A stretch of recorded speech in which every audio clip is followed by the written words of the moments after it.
Mosquitoes are a nuisance to us and can make spending time outside miserable. So the question is, what can you do to reduce mosquito populations? Well, it all starts with finding and eliminating water bodies around the home. Do you think you could find places where there's water in people's yards? We're going to be driving around town looking for little bodies of water where mosquitoes could be. Oh, I see a spot. In the rock. That pot. Oh yeah. You see the pots? Yeah. Garbage can upside down. Good spot. A bunch of pots over here. This is gonna be very shameful for me if I don't win. I see some flower pots.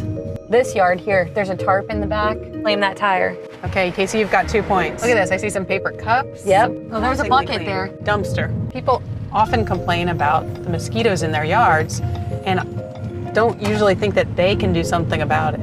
So getting rid of the containers is like your first line of defense against these mosquitoes. What about in this yard? This place is like mosquito heaven. There's so many toys in this yard. From here, we got out to see what had water in it with the ultimate goal of dumping it out. This is a perfect mosquito spot. Look, there are even some dead leaves in there. This was just sitting in the toy box. It's a perfect place for a mosquito to come and lay her eggs.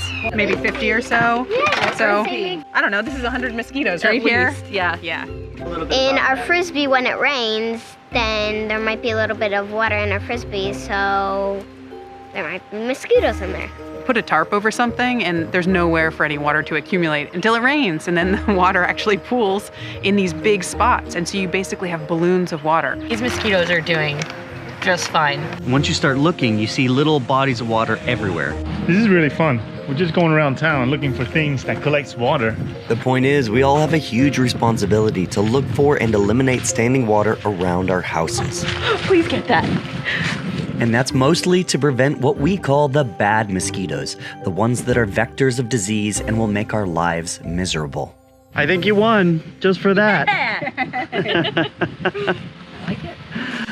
All right, everybody, thanks for watching. We have more mosquito videos. Check them out over here, and we'll see you in the next one. Watch the rest of the videos in this series to learn more about mosquito biology, disease, and what mosquito control is doing to improve human health.